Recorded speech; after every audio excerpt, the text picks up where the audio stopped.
August 29th, 2020, and on a postage stamp garden.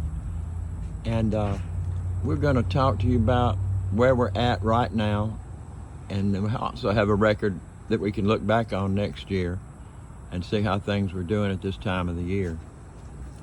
This is Miss Sharon. She's the lady that runs this garden. Tell me, what all have we got out here for people to see? We've got okra. Let's look at it as we go. Brussels sprouts, cauliflower. I think there's Oh, those, and broccoli.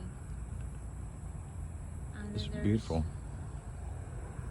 mustards, peppers, zucchini, and squash. And a ton of basil back there. Yeah. It And looks then, really, really good. These raised beds have made the biggest difference in the world, haven't they? And radishes, potatoes, peppers, and more squash. This stuff. time of the year, what are we facing as far as bugs or the sun or anything like that? Everything. So we're starting to get inundated with some bugs that are trying to bore. Yeah, there's the vine borers, but that's part of this time of year too.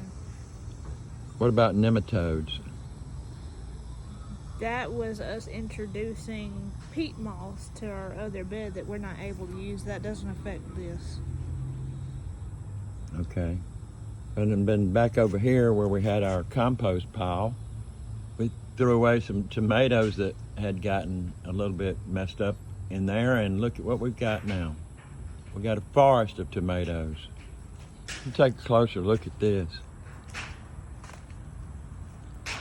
I remember my father-in-law used to do this at the end of the year. He'd plant some extra tomatoes off to the side, and he always had some tomatoes late in the year, but they were small. Not too small, but smaller than normal. And but some of these are pretty good size. And there's a lot of them up under here too that you can't see.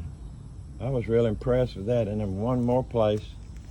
See all these weeds?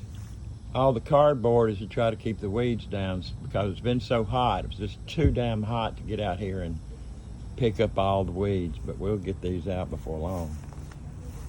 But this little tomato plant has got a bunch of tomatoes on it. You have to look for them, but they're there.